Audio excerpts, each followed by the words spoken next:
Okay, we're live on 16 channels. It is reading and tracking correctly. We're probably broadcasting 17, and they don't recognize Periscope or Trovo. If we are live on Periscope, let me know.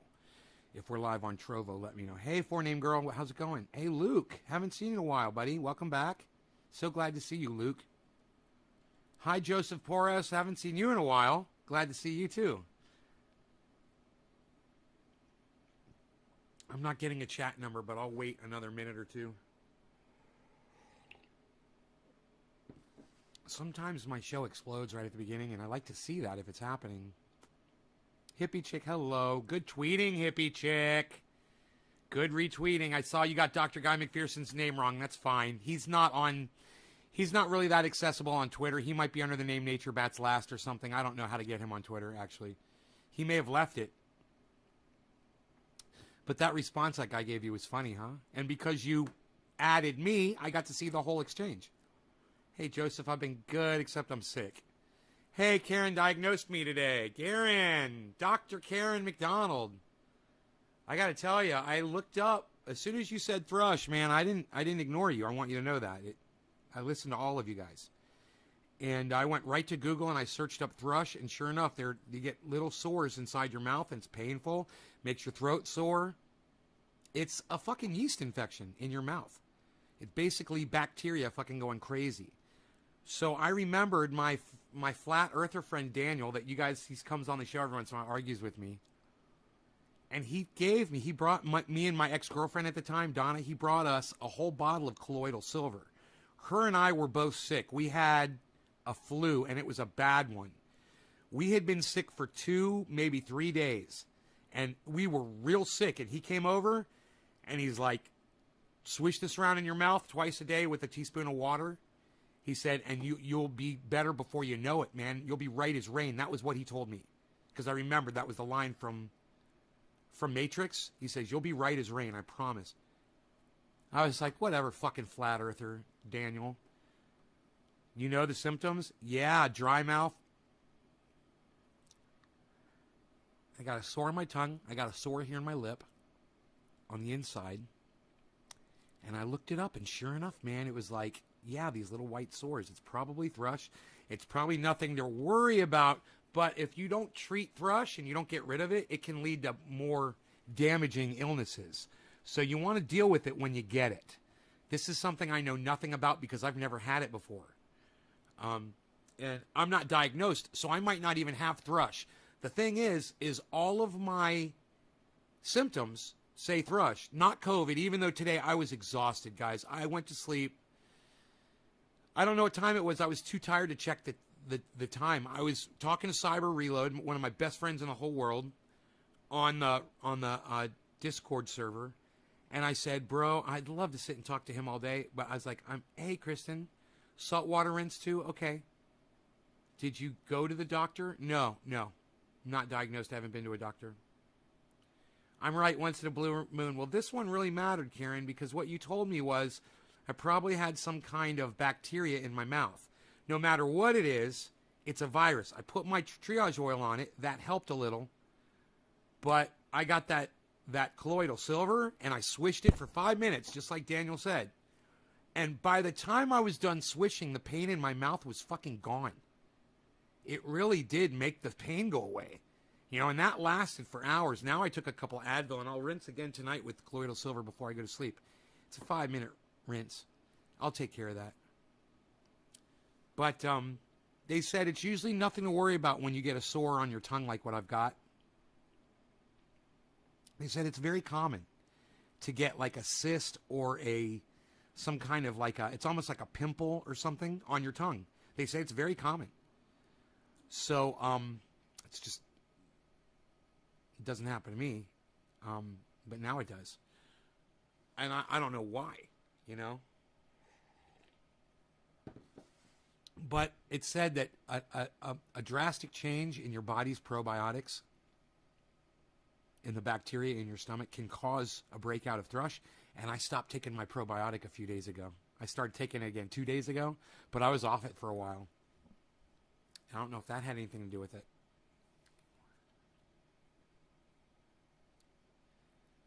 So, here I am to hang out with you guys and smoke with you guys and see how this makes me feel. So, how do I feel right now? There's slight pain in my mouth. It's not bad. My tongue is a little sore. The inside right here, my lip is a little sore. The back of my throat is just a little sore. Not so bad that I can't do a show. I took a shower. You know, this morning I woke up. I couldn't even get in the shower. I was sick, guys.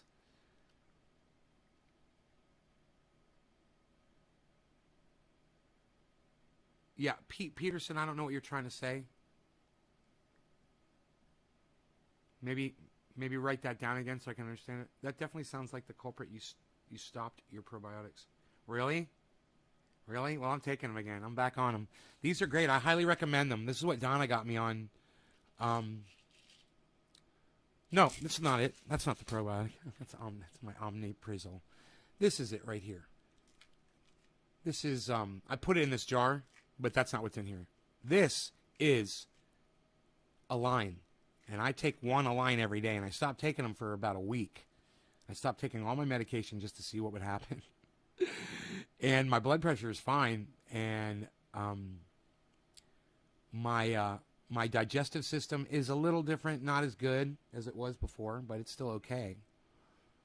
And the heartburn is almost gone, but I had some Mexican food the other night, and that triggered my heartburn.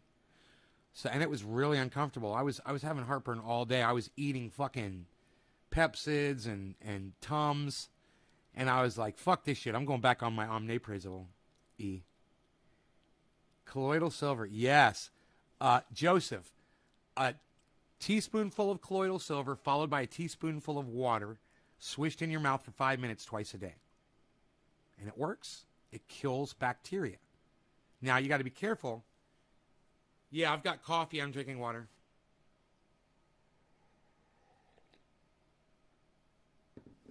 Pre and probiotic. Test myself. See if the good things are actually working. They typically are. Yeah, I mean, I had a little bit extra sugar last 2 days, too. I had a bad, a breakdown craving. And I ended up eating like four of those, whatever those candy bars are, They've got 4 grams of sugar each. So I had 16 grams of sugar. I was like, it's less than a soda. And then, boom, I started getting sick. My body hates sugar now. What can I say? And I'm getting fatter. I noticed some flab on me. I was like, oh, man. Because I've been sick for the last 2 days, and I haven't been doing my exercises at all. It's nice to see you up and about. Thank you. Yeah, I've been in bed. I slept all afternoon, guys. That's what I did. I did go to the mail place. I had boxes, and I wanted to get them before it started getting really hot. And today it was 97 degrees outside, man, when I went down there. I left the dog in the house. I went out there. I got my mail. I got some groceries. I came back, and I went right to bed. Kind bars. Yeah, those Kind bars. 4 grams of sugar each. And I bought some real milk, which I haven't had in years and years and years. But, I'm not going to be having that almond water anymore. I fucking hate it. So I just bought some milk. I'm like, there's no sugar in milk,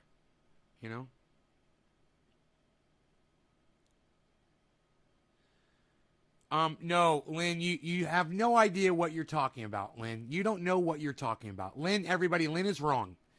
Lynn, I love you. Thank you for trying, but you're wrong, okay? I've already proven what causes flab. And it's not no exercise. No, that's not what causes flab. What causes flab is the poison, is the sugar, the murder powder, the sugar that you put in your body. You're drinking it, you're eating it, you're cooking with it, you're fucking snorting lines of it like Alex Jones does when he's got some pure super male vitality. Is probably the most ultimate and potent. It's got potency. Ultra potent. So, Lynn, you're wrong. Flab does not come from no exercise. Plain and simple, you're wrong. Flab comes from when you put poison powder, sugar, murder juice, Coca-Cola, soda, high fructose corn syrup, honey, fruit, anything with sugar in it, syrup, any of that shit. When you put that in your body Your body doesn't like to eat that because humans are not designed to eat sugar. Humans are designed to eat fat. Yeah. So when you put sugar in your body, guess what your body does, Lynn Marie?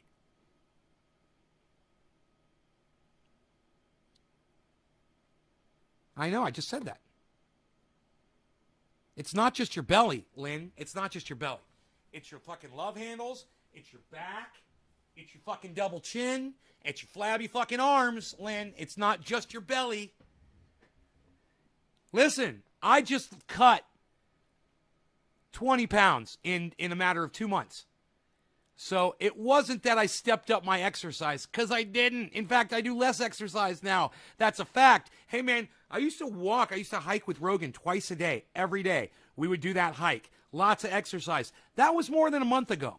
When I started cutting sugar, I realized I don't need to fucking hike anymore. I could just let him out.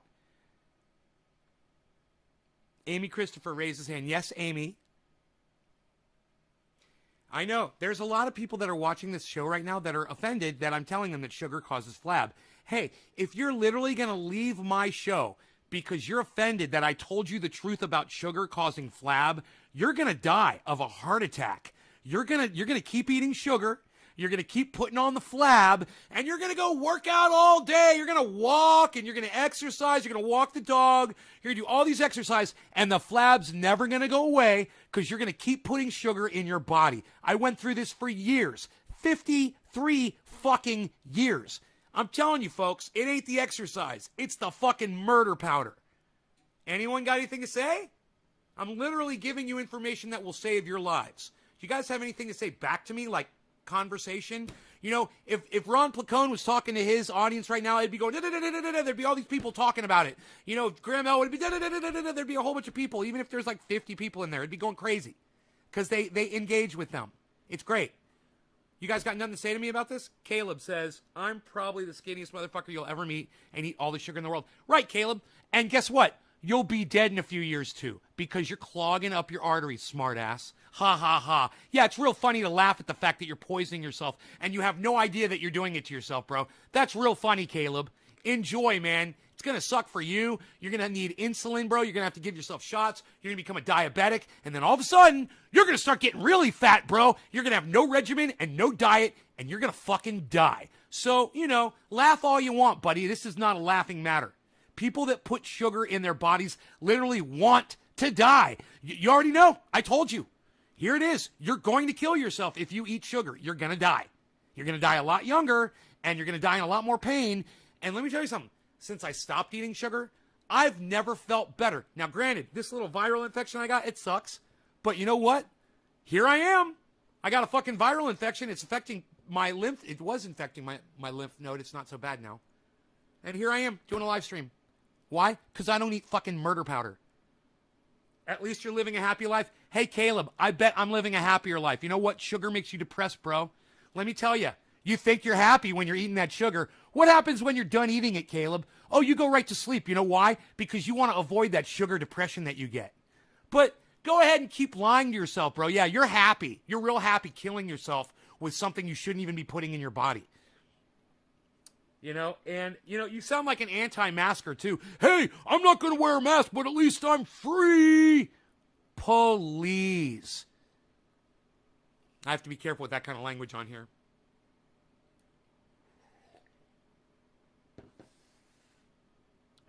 Just eat it on Netflix. Check that document. Just eat it. I honestly need sugar for working 18 and... No, you don't, Caleb. You're just lying. And look, I don't believe that you work 18 to 19-hour shifts. I don't believe that. I think you're fucking lying.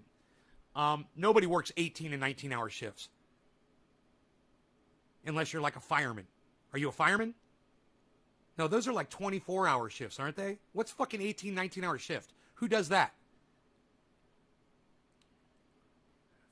A million times worse.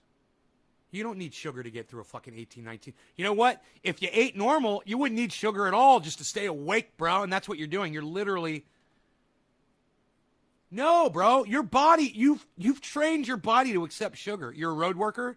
Dude, they make road workers... How much of a break do you get in 18 and 19 hours? Let me know. That's crazy. What state are you in? What the fuck is with an 18 or 19-hour shift doing road work, bro? That shouldn't be a thing at all. What, are you working overtime? Pizza and 1 can of soda, not even talking about sugar. Yeah. Home health can be 24-hour shifts. That's different. You know, if you're doing medical or you're a fire worker or you're a paramedic, I understand those long shifts. He's a road worker. They're usually 12-hour shifts for the home workers at my mom's house, but that's probably different than what you've been exposed to. Maybe California, you do 24 hours. There's a huge patch of blackberries. I probably ate half of a quart today from the wild. So good. Josh, yeah, it's full of sugar, bro. You just put a ton of sugar in your body. You want to kind of limit that intake. Keep that in mind. Dude, tell me my nose hair trimmers are out here, please. Please. Yes. Hold on, guys. If I'm sitting here fucking with my nose this much, man, it's time to bust out the trimmers. Yeah. 12 to 24 hours? That's fucking crazy. There's a huge patch of blackberries. Yeah, okay. Sent you of your hours in one day, Caleb. Caleb, start putting a happy face after every message. I'm just going to block you for that obnoxious shit. It's really, I mean, have a conversation with me. And when you're talking to somebody, you don't go, sent you a private message of my hours in one day. Ha, ha, ha. What? Stop it, dude. Are you nervous? What the fuck do you keep putting a little happy face after everything you say? That is obnoxious and stupid.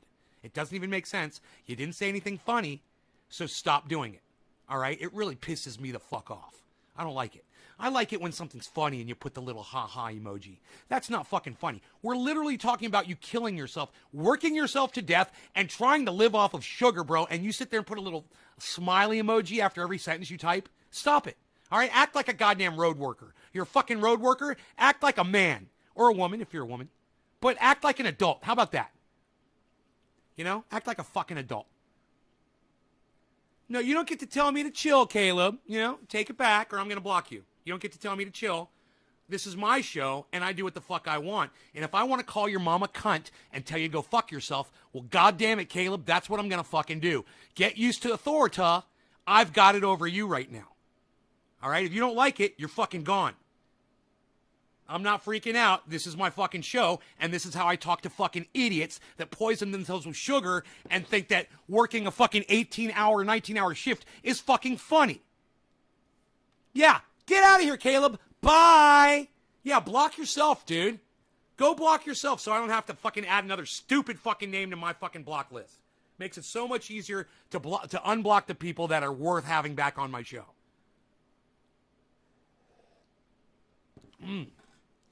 Lynn, I have so much energy for the entire day from being a fat burner. I lost 100 pounds from ditching sugar, flour, and bread.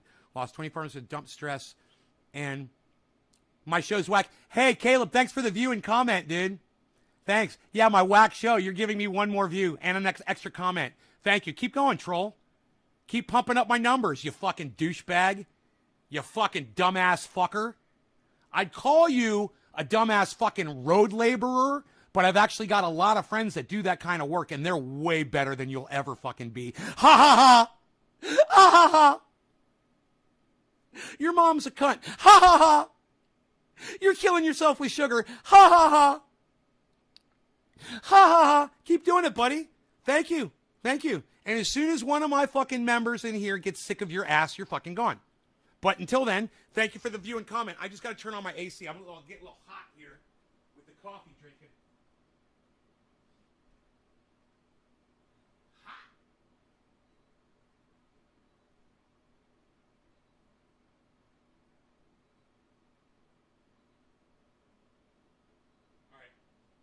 I got one more AC in the back. I just got to turn that one on. Give me a second.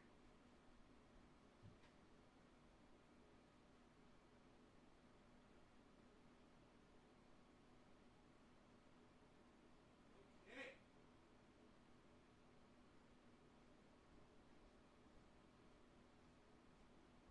All right. Sorry you're sick. Yeah, thanks, buddy. I appreciate that.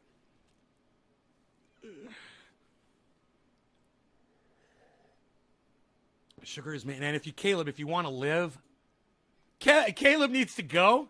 He said all those. Sorry you're sick. No, he doesn't need to go. I can argue with people and not block them. It's okay. I walked it off. I'm trying to heal adrenals from fatigue of all that sugar detox. I don't understand what you mean by adrenals from fatigue, but I do understand that sugar makes me tired. It fatigues me. And that might be why I fucked up a little bit, ate some sugar, and fed the fucking viruses in my mouth. I don't know. I don't know if it works like that. It went into my blood, though. The sugar definitely went into my blood. So many, they were rotting. Birds wouldn't eat them fast enough. I'll regret it. Bro, you remember, my triage oil works on the butthole too, bro. If you do a little excessive wiping, you can use the triage oil to soothe your aching butthole. Remember that. And I don't know about this personally. Hey, I never tried it myself, but Billy Ballantyne swears by it on his butt. What can I say?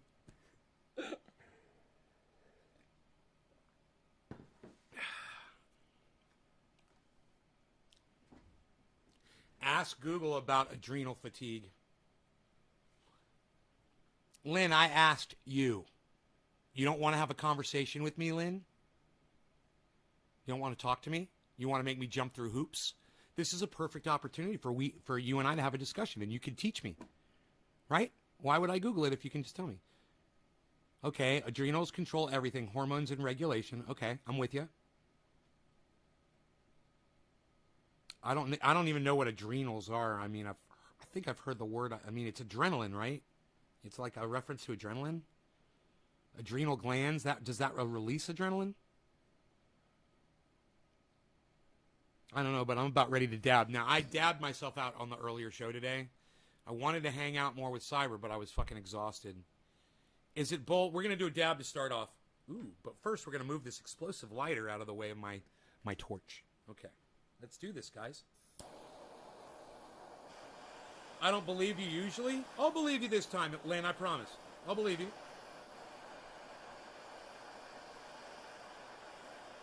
Breeding?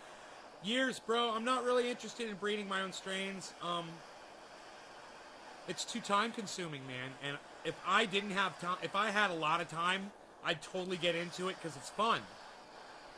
But I got 2 grows going. I do 3 shows a day. I've got a dog. And just those things alone keep me fucking pretty busy. And I got to shop, and I got to clean, and I got baths to take, and showers, and clothes to wash, and dishes to do, and I live by myself, man, you know? I don't have a lot of time. Cheers, guys. All right, Lynn, well, let me know.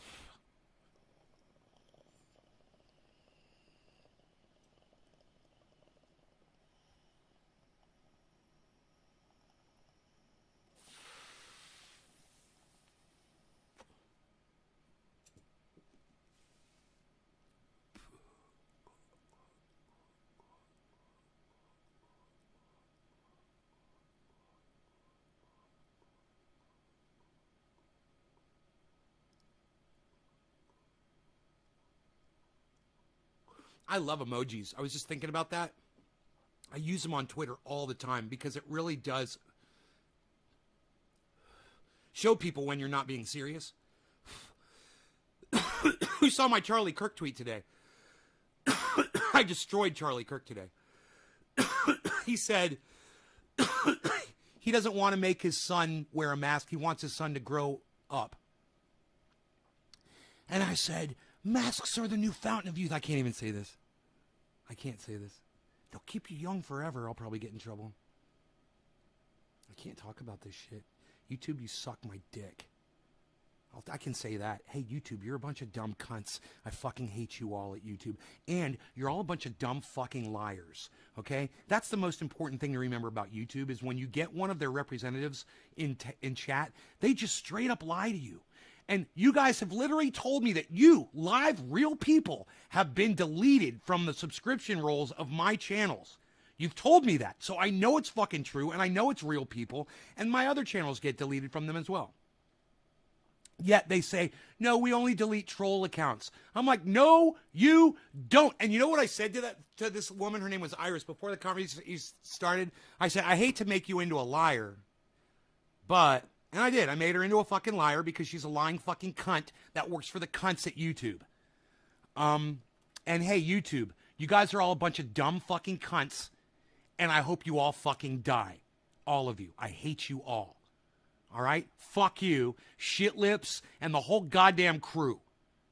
You know, someone should nuke fucking YouTube. We'll all go over to fucking Trovo. You know, I hope you get fucking hacked.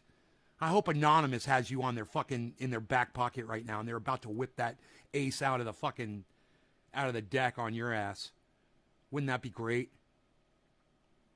Wouldn't it be great if Anonymous went to YouTube and only took down the MSM accounts and left the Jimmy Dores and the small people, you know, even like Ben Shapiro, and left like anybody non-affiliated? God, that'd be great. Wouldn't that be awesome? No more fucking CNN, no more Fox News, no more MSNBC, no more, you know, I always see that America One and Newsmax. They're always pushing those down my fucking throat. I never click on them because it's just news porn. It literally is news porn. It's for people who want to jerk off to their news stories and get off on trying to bash whichever side they're against, you know? I don't care if it's MSNBC and Rachel Maddow, or if you're watching America One or Newsmax. It doesn't fucking matter. You're there for the same reasons. You're there because you agree with the bullshit that they're shoveling down your fucking gullets. So I saw something today, and it's really sad, guys, but it's about free speech. And it's about somebody that was working for the military, and he tells a story, and it is fucking harrowing. And if you guys follow Richie Medhurst, and I know, here, you guys, give me 1 second here. I know that Richard Medhurst, 1 second, guys, I'm right here, I'm not going anywhere. I know that Richard Medhurst has ignored me, doesn't talk to me, and you guys might take that personally, but I tell you, like I always tell you guys, subscribe to his channel and listen to him. He's real good at what he does. He's one of the best. And he does reporting, he does honest reporting, and you might not agree with some of the things he says, but you might not agree with some of the things that I say either, you know? And that's no reason to not watch him, especially when he puts up something like this, that I truly believe all of you need to hear this fucking story. And if you are an American flag waving citizen, if you love the United States military, you need to watch this fucking show. What I'm gonna tell you right now, because I'm gonna bring it to you from Richard Medhurst. Okay, we're gonna speed it up because it's long, man. It's long, but I'll get right to where he starts reading the guy's letter. Okay, let me give you the background. This guy worked for the federal government. Right? He sat in a air-conditioned office, and he directed drones. He tracked people's cell phones, gave the information over to his. Hey DJ, how about I just block you from my live stream since you say who cares? That's kind of rude. Hey everybody, I'm gonna block this DJ guy.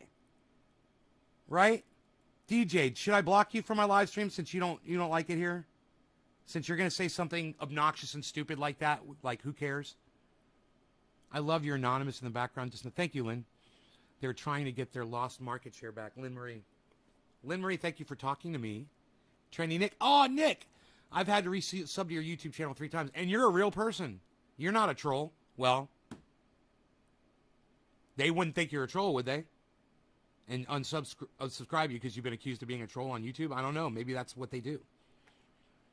YouTube shouldn't remove anyone without request, says Josh. Thank you, Josh. Trendy Nick says, fuck DJ. Huh. DJ, I'm just going to block you because Nick said fuck you. All right? DJ's blocked, Nick, for you. You know, if somebody comes to my show, every fucking opportunity that they can, they go into the Discord server and they spend as much time in there as he does, showing real life shit, driving his truck around and at home and hanging out and doing all the shit that he does. They're basically royalty on my live stream, and retweeting and messaging the tweets and liking the tweets like he does. He's fucking royalty up in this bitch. If he says if someone's got to go, they got to go. You don't troll YouTube? Well, there you go. You don't troll YouTube and they fucking blocked you 3 times.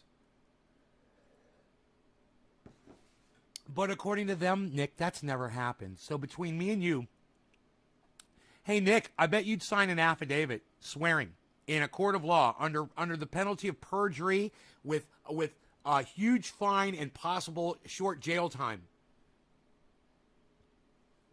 Yeah, right, B? Thank you. Yes, B, yes. Daniel Hale, that's who we're going to be talking about.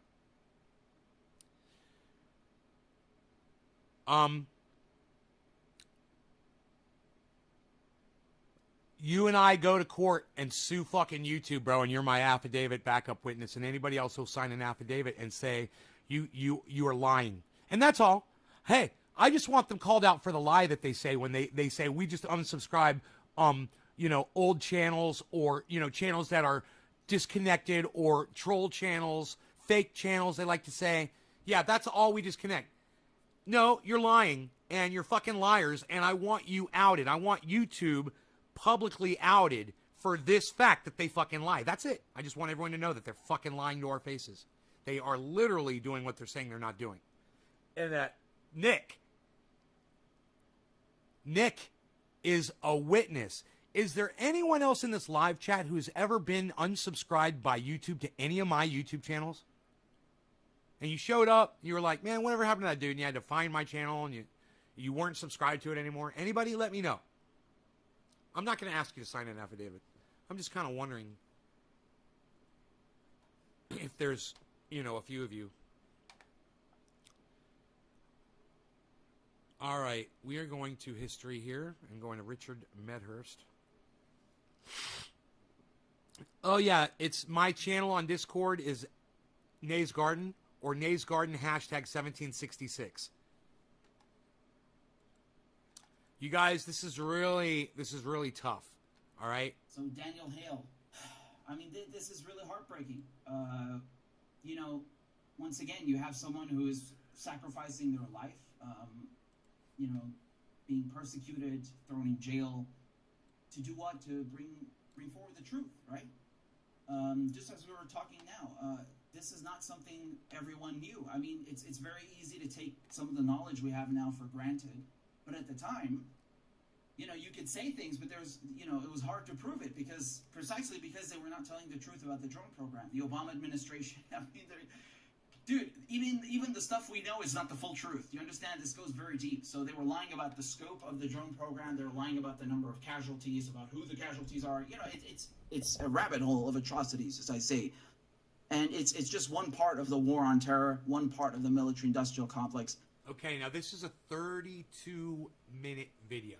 We're going to go super fast until he gets to the letter that this guy wrote the judge before he got sentenced. Okay? Because of this letter, the judge showed some leniency on the sentencing. He still went to prison. But he didn't go to prison for as long, and it's because of this letter. And you guys have got to fucking hear this shit. Richie is going to read the whole fucking letter. And the U.S. empire's crimes. And so, we owe a huge debt of gratitude to Daniel Hale. I agree. This is, again, someone of immense bravery, immense courage. I agree. Who has really, just like Julian Assange. Given their life, because look at the decades of persecution that these people go through, whether it's Assange or Chelsea Manning. They throw their lives away. Think about that. Or in this case, Daniel Hale. So this is very, very... You ever think about that? These guys wanted you to know the truth, and they're literally sitting in prison, and they knew this could happen to them. But they thought they'd get more support, I'm sure, because they deserve it. Drone strike pilots use Xbox controllers because they're already used to it from gaming. No, Josh, I've never heard that before. Is that true? Or is that like a rumor? 18-year-old kids playing real-life Call of Duty. Right, Josh? Right? Important what he did, right? And right here on the program, we've covered this before. We talked about how, these drone papers that were published in The Intercept. We've fucking nose hair trimmer ain't cutting it. Pun intended. Oh, yeah!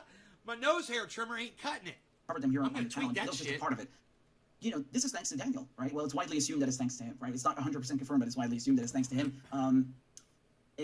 According to what I understood, and, these crimes, they're so bad, they're so evil. When you say them, people don't want to believe you, and it's because of people like Daniel, because of people like Assange, Snowden, Chelsea Manning, that we have proof. We can actually show, look, this is what's happening because of these so-called, nation building projects. These we're going to bring democracy. No, it's all false. Look, this is the truth, right? It's thanks to these people. They're really, society owes a huge debt of gratitude to them, truly. So, just to give you a brief recap, just to give you some more information about what happened with Daniel. So, he served from, I think, 2009 to 2013 in the Air Force. He was an intelligence analyst, did some work with the NSA, and I think Intercept published the first drone papers in 2015. So he doesn't get indicted for his unauthorized disclosures, as they call them, until 2019, right? So this is Soul of the City. This is only Hey, 2 Shelley. years ago. And as I mentioned earlier, it's the same time Assange is indicted. Well, the superseding indictment at least comes out. Lynn Marie just said, on YouTube, watching you with 12 others right now on my big screen, but never get notified even though I'm subscribed. I get Facebook notifications all the time, never YouTube. Lynn, I've got 24 Nays Garden channels on YouTube. What I want you to do is I want you to go to YouTube, and I want you to find every single one of my Nays Garden channels, and it's easy. Because all you got to do is go to one of them, and all of them are recommended channels on the front page of each one.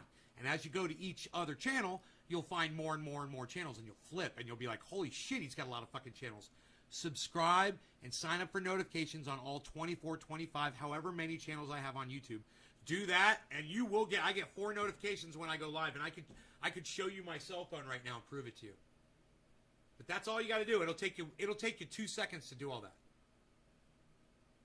So, because Stella Morris, I'll just show you very, very quickly. Actually, this is Stella Morris who pointed this out earlier, because I was live tweeting about Daniel's case, and she brought this excellent point up, right? So I'll read it to you over here if you'll just allow me a moment to bring this up. Yes. So you can see here, Stella Morris, Assange's partner and fiancée, she says, interesting, Hale was indicted the same month as Julian Assange's superseding indictment, which caused profound unease and controversy in the Department of Justice. Assange and Daniel Hale have the same prosecutor, Gordon Kromberg, right? So you guys might remember his name. He came up a lot when we were talking about when we were covering the Assange trial right here on this channel, right? So he's a villainous character, he really is. And in any case, he, as I was saying, Daniel, he doesn't get indicted for a while until 2019. And then they charge him on 4 counts under the Espionage Act and 1 count under theft of government property, if my memory serves me well, and he took a plea deal, right? I just seen them all. He pled guilty in March of this year, in March 20. You guys can all do that. You guys can sign up for it, then turn your notifications on your smartphone. Now, I got to tell you guys a little point before we get into this, because it's long, but the United States military uses people's cell phones in other countries to drone strike them. So we should start a hashtag that says #burner phone, something like that. Hashtag buy a burner. To protect people. There's innocent people getting murdered all around the world with these drone strikes, guys, right? They're tracking them on their cell phones, and they don't know how many people are with them when they've got that cell phone signal acquired. They don't know how many people. He's going to tell a fucking story that you guys aren't going to fucking believe it. It's a nightmare fucking story. And now I want you to also imagine this. Imagine the United States was behind in technology compared to the Arab states. Do you think those Arab states would be flying drones over us and killing us if they had the ability? Does that make it right for us to do it to them? Fuck no. But you think there's guys over there on the other side of the world that if they had drones and they could just fly them into our country and just kill people indiscriminately or targeted individuals like leaders or generals, you think they'd fucking do it? Yeah, you goddamn right they would. But we're human beings and we're fucking sick, man. This is what sick people fucking do. You're about to hear this fucking story, and I'm telling you guys, it's going to rip your fucking heart out. Saul, have you ever considered that you had so many different accounts throughout the years that someone may think they used to be sub to you even though it was just a different account? Soul of the City. Yeah, that's why I broadcast to 6 of those channels. I try to, at least. I don't know how many. I think I'm broadcasting to 5 right now, and I need to add another one. I try to broadcast to the channels with the most amount of subscribers. So my channel has 25,666 or whatever subscribers. But I'm also broadcasting to a channel that's got 2,000 subscribers, another one with like 1,700 subscribers, another one with like 1,300 subscribers, another one with like 1,000 subscribers. And I think I'm broadcasting to one with like just a few, just like 40 subscribers or something like that. I do what I can, bro. But Soul of the City, when you got just one channel and the channel gets a strike, what are you to do when you broadcast 3 times a day? And how is your audience supposed to find you 3 times a day when you're literally saving people's lives when you go live? What are you supposed to do, Soul? What do you recommend? Why don't you give me some advice? Because I'm telling you right now, I need some, man. I'd appreciate it if you've got any. You know? So, let me have it. 21 to one count under the Espionage Act, and, you know, usually it's 10 years for each count, which is why when we talk about Assange, who's, like, charged with 17 counts, you know, plus another one, conspiracy to commit computer intrusion, is 175 years, right? So they don't even need to get you on all the counts to ruin your life. You can get you on one or two, and this is, you know, this is why we were afraid that Daniel might be sent to jail for 10 years, right? But now it's 3 years and 9 months, it's 45 months, and even, like I said, that's 45 months too much. The guy, okay, he's been persecuted. He made great points there. Now, to save time, we're going straight to the letter, okay? I'm going to skip ahead. The letter starts at, it looks like 7:45, okay? This is the letter. And it's fucking harrowing, guys. Ever seeing them. Now you push a button thousands of miles away, since it's all done by remote control. There's no remorse without ever seeing them. He says we now kill people without ever seeing them. Let me slow it down. He says we now kill people. We now kill people without ever seeing them. With the technology. That stream this morning of you in the band days was badass. Totally didn't know it was you for like 2 minutes. Crazy. People. I blocked forename guy. Hey Greasy, what's up, buddy? I blocked forename guy for literally saying he thought that was my cousin. Now, because I was right there playing a left-handed guitar, you know? Right next to a guy who's playing a right-handed guitar, and he couldn't even figure that shit out. Without ever seeing them. And he knows I just lost all now this weight. You push a We've been button talking about it on thousands of miles away, since it's all done by remote control. There's no remorse. And then we come home in triumph. That's a quote from U.S. Navy Admiral LaRocque, if I'm reading it correctly. Okay, he's speaking to a reporter in 1995. Now I'm going to read you what Daniel wrote. Daniel Hale. He was writing to the judge. Okay? So he says, Dear Judge O'Grady, it is not a secret that I struggle to live with depression and post-traumatic stress disorder. Both stem from my childhood experience growing up in a rural mountain community and were compounded by exposure to combat during military service. Can you imagine this? The guy's already grown up in an unstable environment and decides to go into the military, and then it just compounds his PTSD, right? He probably was undiagnosed before the military, I would think, right? Oh, yeah, come on and join the military. Come experience war. You know, young PTSD survivor. Yeah, come to war. Launch a platform for your shit. Do this on your own website. Because I do, so you can go to naysgarden.com and go watch the show live right now. I'm broadcasting to naysgarden.com. Naysgarden.com, bro. Just like the name of the show on YouTube, Nays Garden. You have literally 13,000 subscribers in a diluted fashion. Marketing. 13,000?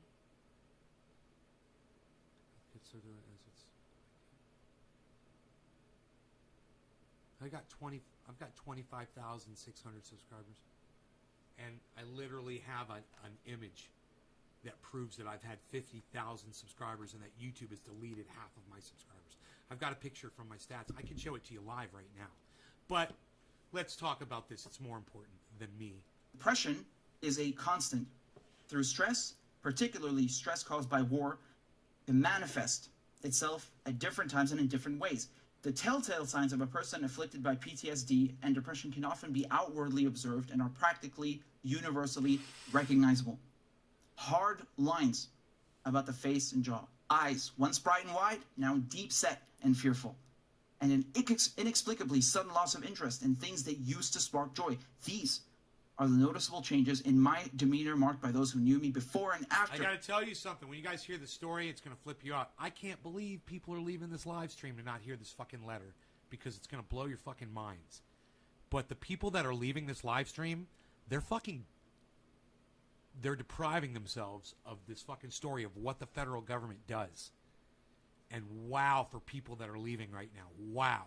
This guy has literally written a letter about his experience flying drones and murdering people.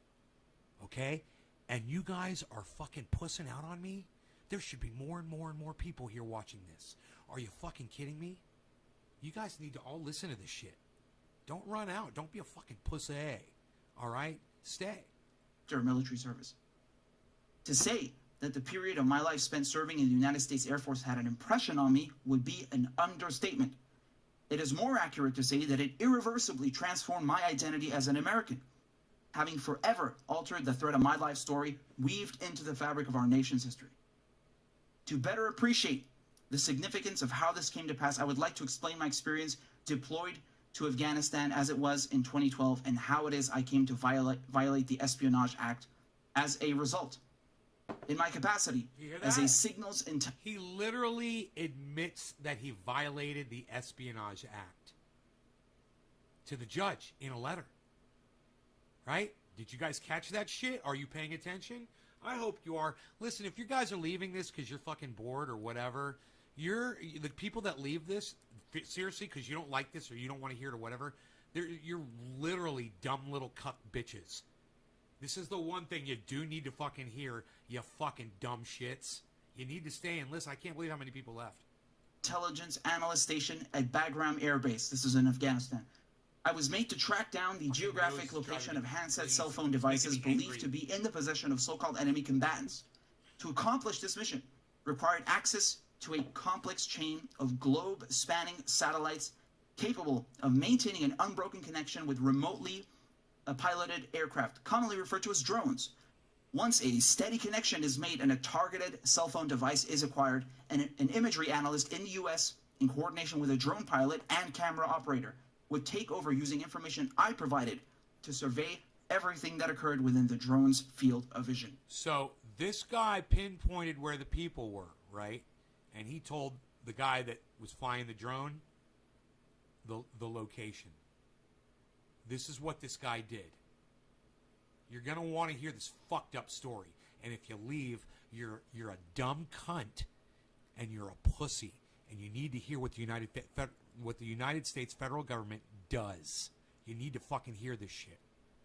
It's all a fucking joke to them, like it is to some of the people that are leaving this live stream. You don't give a fuck what the United States military is doing in other countries, do you? That's why you're fucking leaving. How dare you ever even show your fucking pathetic face on my live stream again? Somebody that walks out on this live stream intentionally, you're fucking nothing to me. You need to hear this fucking story. This was done most often to document the day-to-day lives out of suspected militants. Sometimes, going in again on my under nose the right hairs, you're conditions, killing me. an attempt at capture would be made. Other times, a decision to strike and kill them where they stood would be weighed. The first time that I witnessed a drone strike came within days of my arrival to Afghanistan. Early that morning, before dawn, a group of men had gathered together in the mountain ranges of Patika province around a campfire, carrying weapons and brewing tea. That they carried weapons with them would not have been considered out of the ordinary in the place I grew up, much less within the virtually lawless tribal territories outside the control of the Afghan authorities. Except that among them was a suspected member of the Taliban, given away by the targeted cell phone device in his pocket. As for the remaining individuals to be armed, military age, and sitting in the presence of an alleged enemy combatant was enough evidence to place them under suspicion as well. Despite having peacefully assembled, posing no threat, the fate of the now tea-drinking men had all but been fulfilled. I could only look on as I sat by and watched through a computer monitor when a sudden, terrifying flurry of Hellfire missiles came crashing down, splattering purple-colored crystal guts on the side of the Morning Mountain. Just as a side note, just as a quick note, what he's saying is absolutely true about Afghanistan, right? There is absolutely nothing uncommon about, you know, I'm just gonna reread you what he said here, right? He says that they carried weapons with them would not have been considered out of the ordinary in the place I grew up, much less within the virtually lawless tribal territories outside the control of the Afghan authorities. I know that because I've seen that myself, been there. Okay, when I was much younger. It's true what he's saying. If we were at war with Israel, people would be getting drone bombed by America all the time because there's a lot of people in Israel that walk around the streets with machine guns. At least when I was there, they did. I don't know if they still do that today, but it used to be like that. And, you know, there's places like Texas or Arizona where there's open carry. I don't know if Texas or Arizona, but there's states kind of like those states that have open carry laws. You know, what are you going to let other countries come in here and drone bomb our citizens for carrying a weapon? Since that time and to this day, I continue to recall several scenes of graphic violence carried out from the cold comfort of a... Wait, whoa. Soul of the city. You say this sounds like propaganda?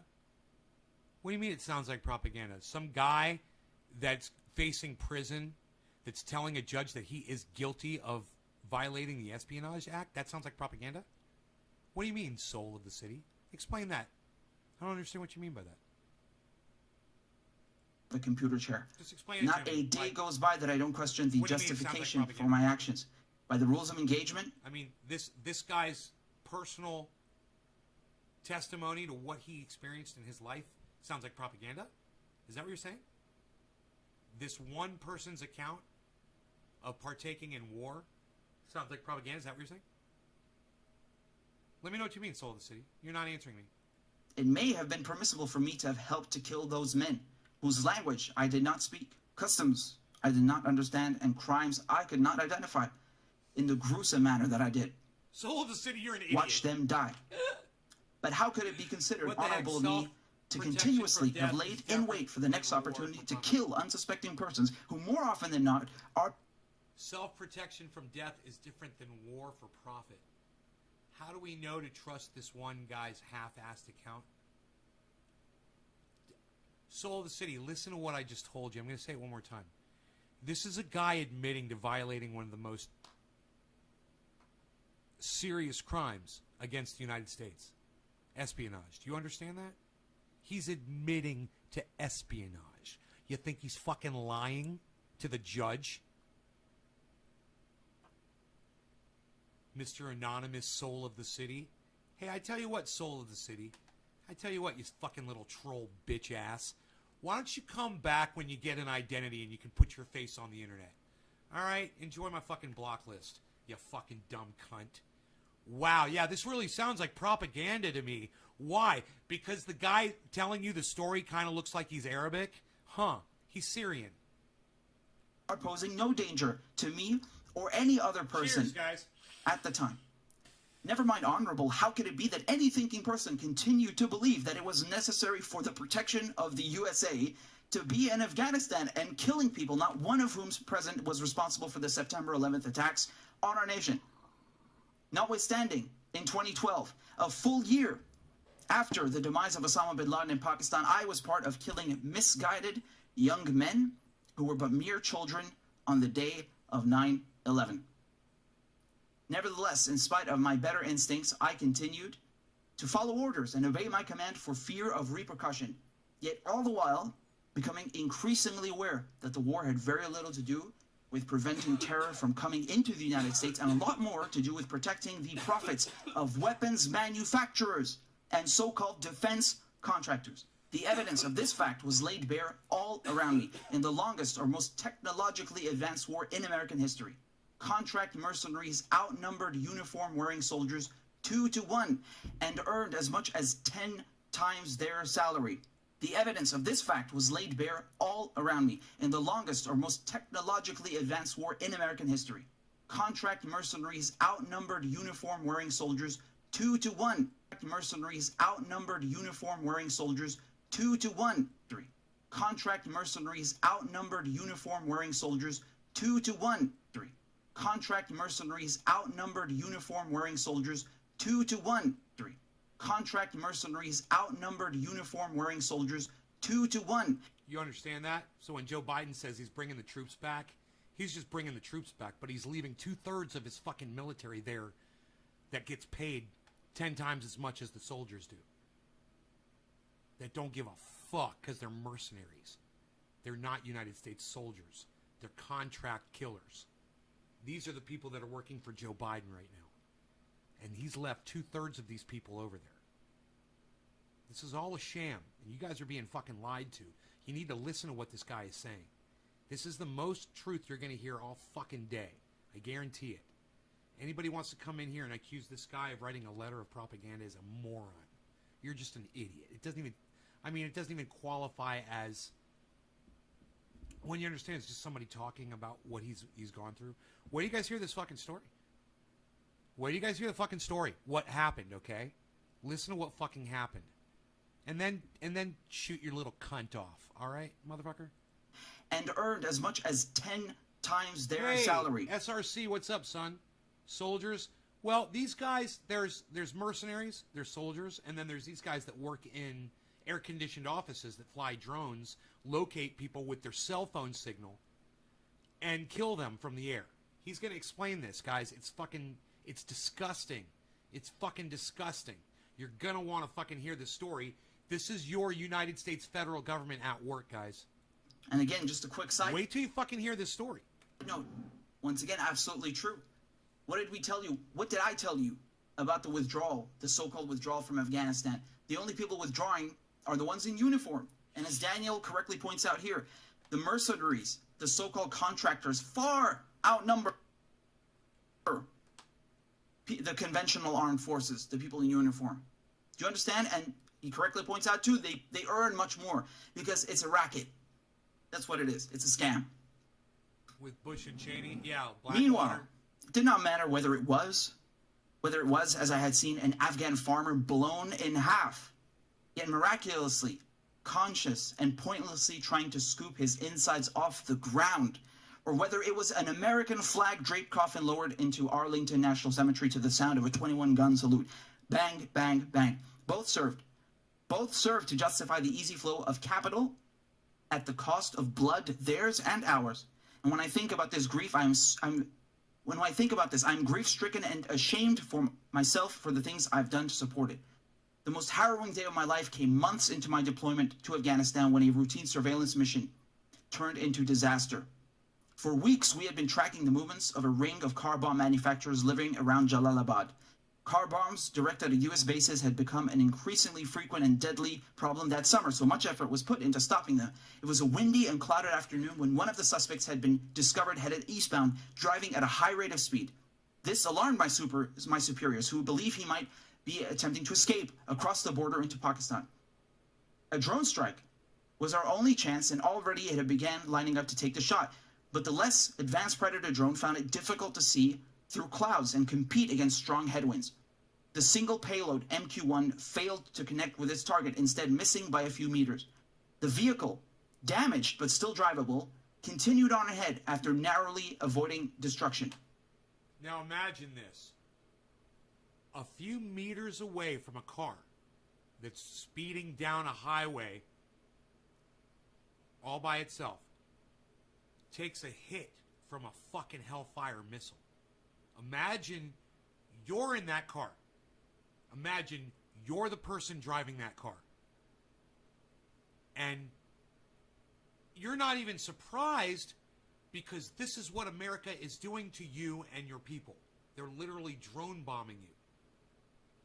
And so you're in this car and you're driving. Eventually, once the concern of another incoming missile subsided, the driver stopped, got out of the car, and checked himself as though he could not believe he was still alive. Out of the passenger side came a woman wearing an unmistakable burqa. As astounding as it was to have just learned there had been a woman, possibly his wife, there with the man we intended to kill moments ago, I did not have the chance to see what happened next before the drone diverted its camera when she began frantically to pull out something from the back of the car. A couple of days. See, so this guy literally is recalling what he saw, and he's also recalling the fact that he didn't know what fucking happened at this point. Right? Now listen to this shit. This is where it gets super fucked up. Not that it's already not fucked up. Passed before I finally learned from a briefing by my commanding officer about what took place. There indeed had been the suspect's wife with him in the car, and in the back were their two young daughters, aged 5 and 3. A cadre 5 and 3 years old were in that car, and we're shooting fucking Hellfire missiles at it. 2 little girls, 5 years old and 3 years old. Are they guilty of anything? Is this how you're supposed to do justice to people? by shooting rockets at them when they're with their families? Do you want to know why he was speeding down the road? So they could avoid getting shot by a fucking Hellfire missile, man. They're fucking expecting that shit. This is the United States government, guys. This is fucking Joe Biden. This is the cuck bitch Donald Trump. I believe this happened when Donald Trump was president. You never heard about this shit, did you? Of Afghan soldiers were sent to investigate where the car had stopped the following day. It was there they found them placed in the dumpster nearby. The eldest was found dead due to unspecified wounds caused by shrapnel that pierced her body. Her younger sister was alive, but... Nice, huh? We killed a little baby. We killed a little girl with our tax dollars, with my money and your money. And every time you pay taxes in the United States anywhere, your money is going to kill little girls with Hellfire missiles. People that we don't want to fucking deal with or look at. So we're just going to fucking shoot missiles at them. Joe Biden, Donald Trump, these are your leaders. Barack Obama, he dropped a lot of drones, didn't he? What a douchebag. I hope they all fucking drop dead. Fuck them all, man. I'm so sick of our leaders. They're not our leaders, man. They're not my fucking leaders. Fuck these people. I can't go through life any longer like a fucking sheep ignoring this shit. This is what I pay money for. This is why I have to do my taxes every year. So that they can drop Hellfire missiles on 3- and 5-year-old girls and their mother. Unacceptable, man. It's fucking unacceptable. And you should all be fucking disgusted. Severely dehydrated. As my commanding officer relayed this information to us, she seemed to express disgust, not for the fact that we had errantly fired on a man and his family, having killed one of his daughters, but for the suspected bomb maker having ordered his wife to dump the bodies of their daughters in the trash so that the two of them could more quickly escape across the border. Oh, so that they could live. They did what they had to do so they could live. They had to hide the bodies of their girls. The one girl was alive, left alive, I believe, and survived, I believe. They knew they were going to have problems if they tried to cross the border with them. And, you know, the body of their daughter. You think they wanted to leave the body of their daughter in a dumpster? You think that's what these people wanted to do? So you're going to chastise them for that when you're dropping a fucking Hellfire missile on their car? You fucking dumb cunt. United States fucking military, federal fucking United States government, commanded by fucking dumb cunts. I mean, all of you should realize what's going on. All of you should be following Richard Medhurst. All of you should be following Jackson Hinkle. And you know, Jackson's coming back on Wednesday, guys. He says to contact him and set something up. He's out of town, but he'll be back in town on Wednesday. And he's like, hey, man, let's set something up again. So this could be something we discuss. He might be missing this. I don't know what he's up to. He might be on vacation. But this is horrific. What's horrific is listening to this fucking story. It's fucking heart-wrenching. Now, whenever I encounter an individual who thinks that drone warfare is justified and reliably keeps America safe, I remember that time and ask myself, how could I possibly continue to believe that I am a good person, deserving of my life and the right to pursue happiness? 1 year later, at a farewell gathering for those of us who would soon be leaving military service, I sat alone transfixed by the television, while others reminisced together. On television was breaking news of the president giving his first public remarks about the policy surrounding the use of drone technology in warfare. His remarks were made to reassure the public of reports scrutinizing the death of civilians in drone strikes and the targeting of American citizens. The president said that a high... This sounds like Barack Obama, but I'm not sure. ...standard of quote-unquote near certainty needed to be met in order to ensure that no civilians were present. But from what I knew of the instances where civilians plausibly could have been present, those killed were nearly always designated enemies killed in action unless proven otherwise. See? Nonetheless... So not only do they kill innocent people, but then they classify them. So they brag about the numbers of, oh, we killed this many enemy combatants. We killed this many enemy combatants. They're not enemy combatants. They're innocent people.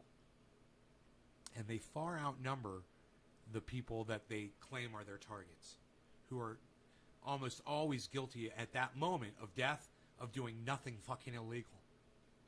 They don't get due process, man. They don't get a judge and a jury. And their families sometimes don't get a chance to survive. We are a sick, sick country. And let me tell you something. If those guys had this technology, we'd be the ones getting drone bombed. Don't you think for 1 second they got a way to fucking kill us, they'd fucking kill us. That's not the point, and it don't make it right for us to do it to them. We could be setting a good example. Instead of dropping fucking drones on them, we could be dropping care packages and offering peace. And saying, hey, man, maybe one day we'll be able to work shit out. Here's some fucking food and supplies that you guys need, since we've been sanctioning you and not letting you have food and supplies and medicine for years because we're the United States. And that's the best way we bully other countries, is so that they don't get the supplies that they need. We're fucking monsters, man. And you know who that hurts the most? Are the people that are the poorest, that rely on those supplies.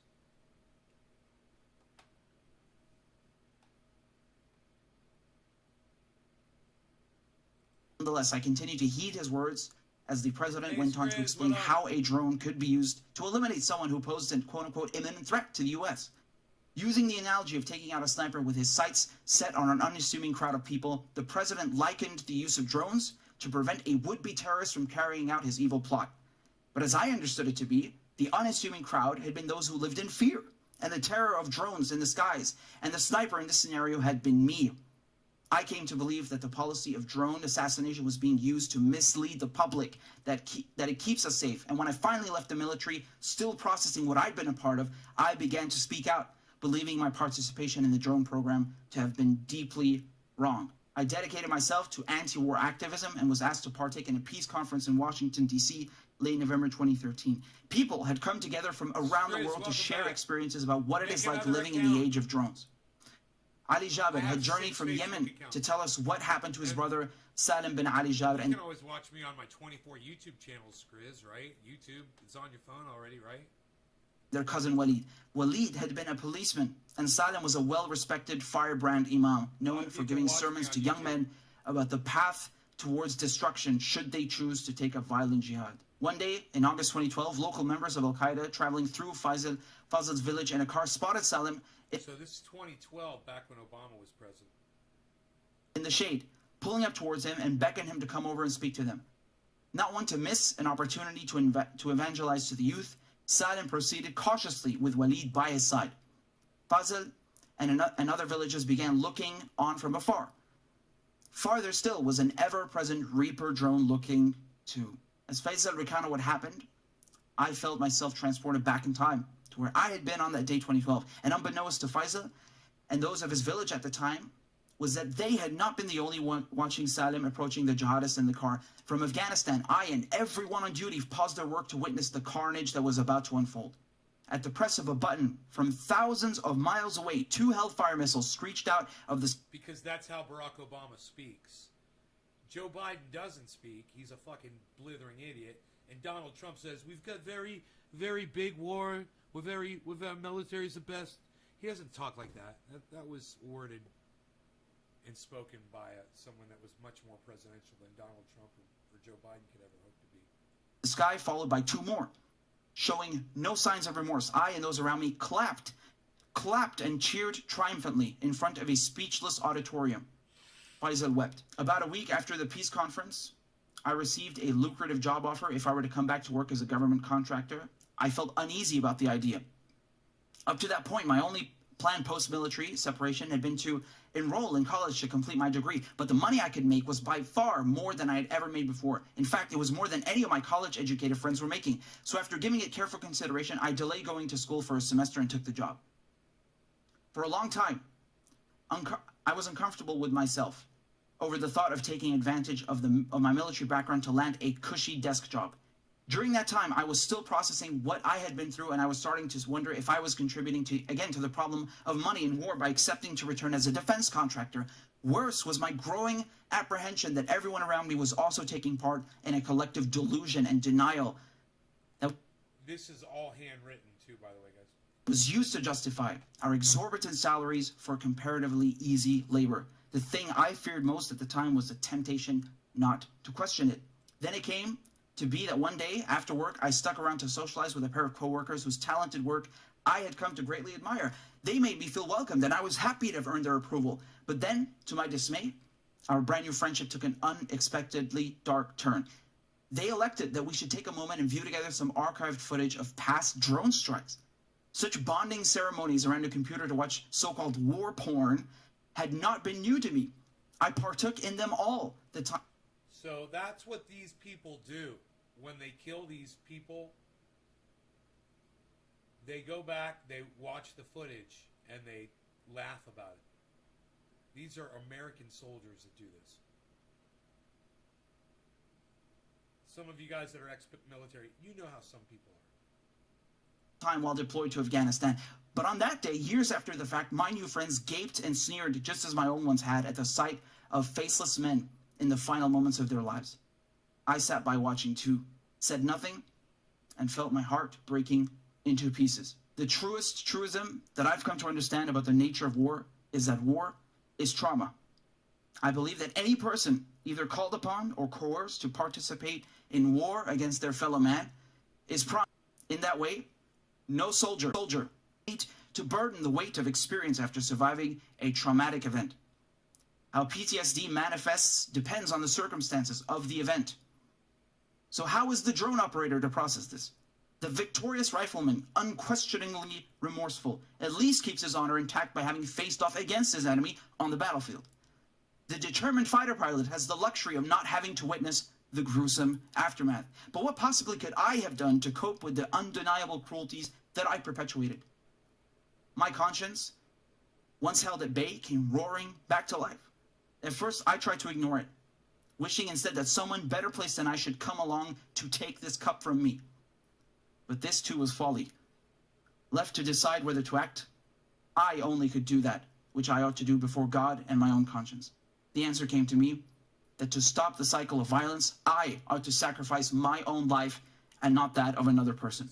So I contacted an investigative reporter with whom I had established prior relationship and told him I had something the American people needed to know. Respectfully, Daniel Hale. Dude. He said, I know I'm going to go to fucking prison, man, for this. I'm committing a horrible crime against the United States federal government, against the military, against the American people. And I know that I'm going to go to jail, he says, but we kill people indiscriminately and we laugh about it. And you guys need to know that we're fucking scum. Does that sound like propaganda to y'all? Of course not. Man, I feel great. I took 2 Advil before this show, but I should get some sleep. My tongue swelling is down. Mouth swelling is down. Doesn't hurt right now. I think I'll rinse with colloidal silver again and spit it out, for 5 minutes before I go to sleep tonight. Seems to work. It said you've got to kill the bacteria that are in your mouth. And, I'm not too crazy about killing the bacteria that are in my stomach, but I'm going to take some more probiotics tomorrow. So I'll get on that. So nice to have the big channel back, guys. Yeah? Are we good? Are we live? I dropped 317 frames. That's no big deal, huh?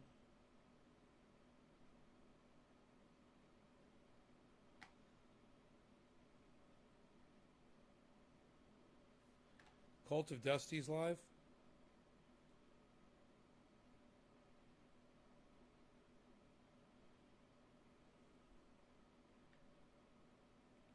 Why doesn't it show your live show, dude? This is so stupid, man. You don't put that shit at the top?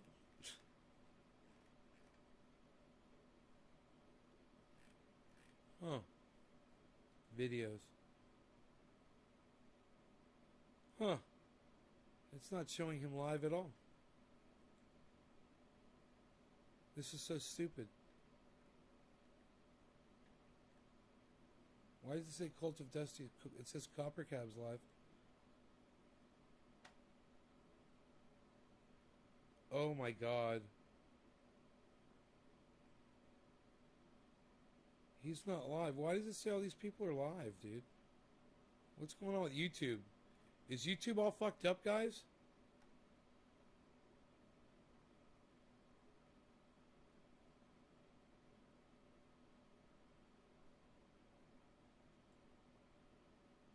Fucking YouTube.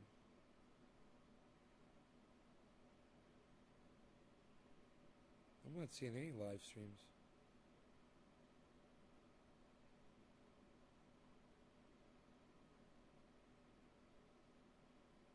I can still see it.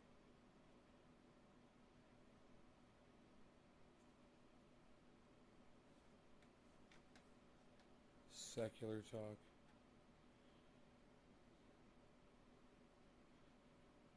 NVIDIA's face generator. AI. 6 days ago.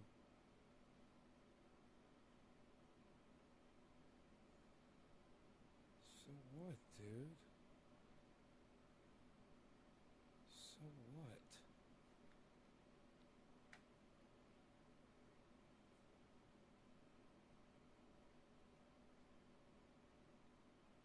Huh. YouTube good? You're live on Facebook? Yeah, I'm fucking high, though. And YouTube's fucking with me. It says I'm live. I see that. Man sued over bad online review. What? Dude, will this guy let me show you guys this? This is, Steve Lehto. It's Steve Lehto. He's got 216,000 subscribers. I don't know if he'd let me play this for you, but I want to watch this so bad. I've watched this guy. He's pretty good. He's a lawyer, I believe. Man sued over online review. Man, I want to hear that so bad. Let me see if I can watch any of this. Lehto's Law. Here's Steve Lehto. Had a few people send me this crazy story out of Texas. Texas man sued after leaving negative company review and then loses everything. KXAN published it along with KLBK and KAMC. And a Lubbock man from Lubbock, Texas, decided to put a negative review of an Irish company up on the internet. And once the company read it, they decided to take legal action. So this is what happened to me, man. This is what happened to me. But I think I was getting sued anyway. But they told me part of the suit was I had to remove this content. That I said I couldn't. They won't let me. The place I posted it wouldn't let me take it down. It was fucking hilarious. So it's still up on the internet, I'm sure. So he said, never did I think I could be personally held accountable for a review of a business. Wow. In 2015, he hired the company to help grow his online business. And there's companies out there that do this. They right. Rob Mulligan used to do that. Contact us. He wants us to help you with your online presence. Yeah. And I know because I get those emails all day long. So in 2015, he hired them. After working with them, he says he discovered that they'd made a mistake or errors that would cost him $8,000. So after failing to deal with the issue privately, he decided to post a negative review of the company online. I just say, hey, as a customer, here's what I experienced with this, he said. For a lot of people, $8,000 would sink them as it did with this business. Hey, Ice, what's up, buddy? That's fucking hilarious. What a funny story, man. So that guy has interesting stories. Check him out on YouTube.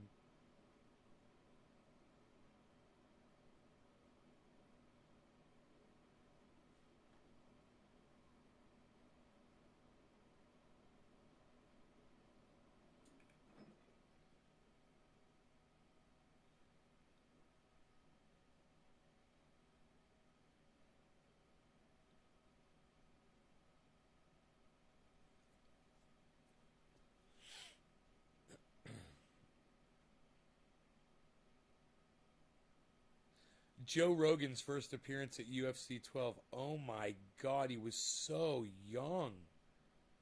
Holy shit, he had hair. He had a full head of hair, guys. Joe Rogan did. He was so not jacked at all, man. He just had a normal physique. That is fucking funny.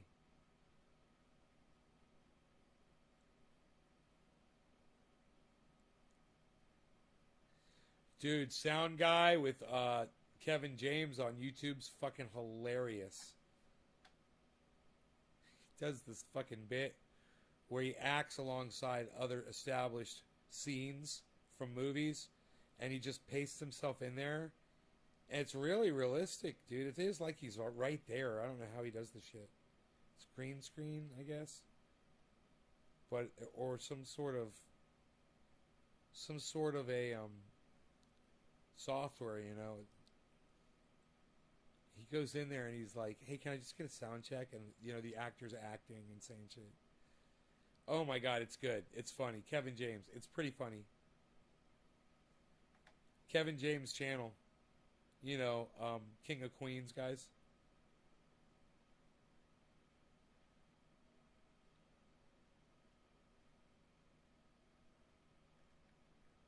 Really worth watching. I think I'm going to subscribe to his channel. Yeah, I'm going to subscribe. His shit is fucking fun.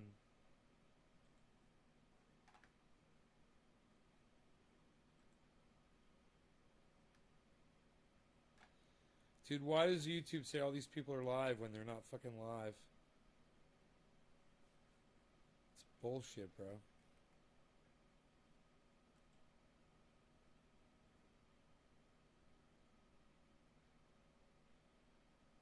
"32 minutes ago." Stop saying he's live. He's not fucking live, motherfucker. God damn it. Listen, guys, I'm going to go. I love you guys. Thanks for watching so much. I'll see you in the morning, okay? You guys take care. I'm exhausted. I'm sick. Sorry.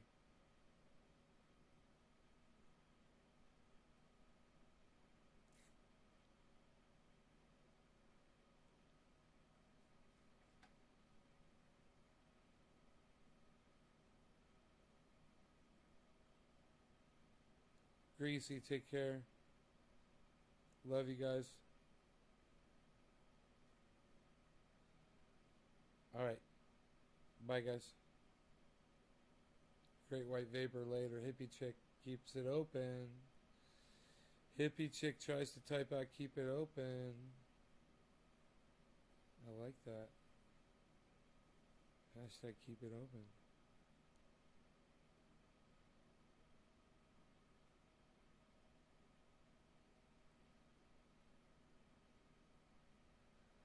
A quick change artist? What's that?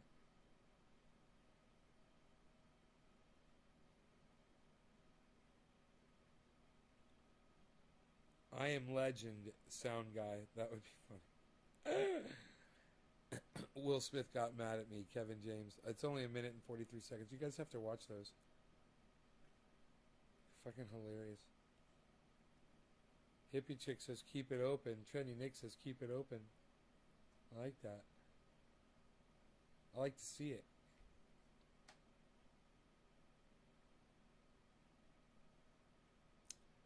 Did Terrence McKenna like just fucking die, man?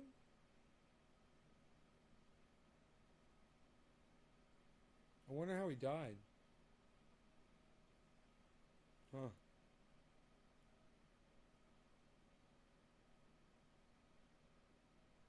I'm staying on. I don't know. If I see a bunch of people type in hashtag keep it open, I stay on. I'm always looking for that. But I'm really tired, man, you know?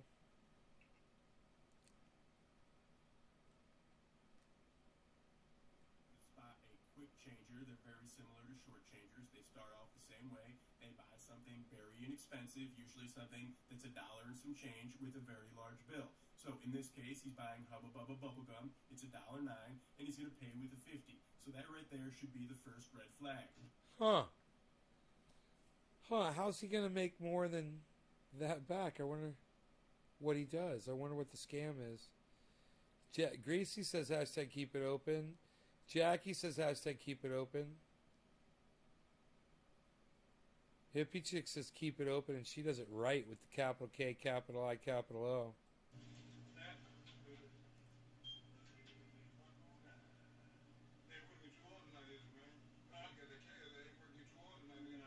Second red flag. He's trying to be your buddy and act all concerned. Oh, they're not working you too hard tonight, are they? He doesn't care. He's just trying to get on your good side, so you let your guard down, so you don't think he's a piece of crap.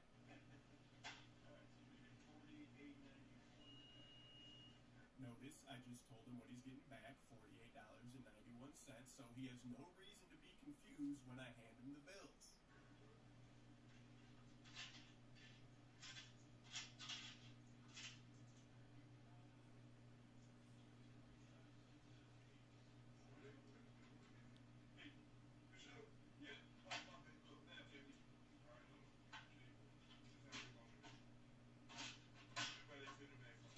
Third red flag. He now wants the bill he just paid with back, because, he didn't realize that he paid with a 50, even though 5 seconds earlier I told him how much change he was getting back, and he didn't question it then. So normally what you do here is you just shut it down. You say, sorry, can't do that. You're out of luck. But I know what's going down, so I'm going to entertain him a little bit here. Dude, this channel has 1.78 million subscribers. I just realized that. I should probably not be playing his content, but you guys check him out. Gas Station Encounters. I don't know if I'm going to get in trouble for playing these people's content on my show because I don't know who they are. So I'm just going to stop now. But you guys can check that stuff out. I really like all the Keep It Opens, guys. Thank you. I would have left sooner, but I am sick and I do got to go, guys. So y'all take care. Love you guys. I got to get some sleep. I will see you in the morning, okay? I think my tongue's getting better. Love y'all. Bye-bye. More Keep It Opens next time, guys.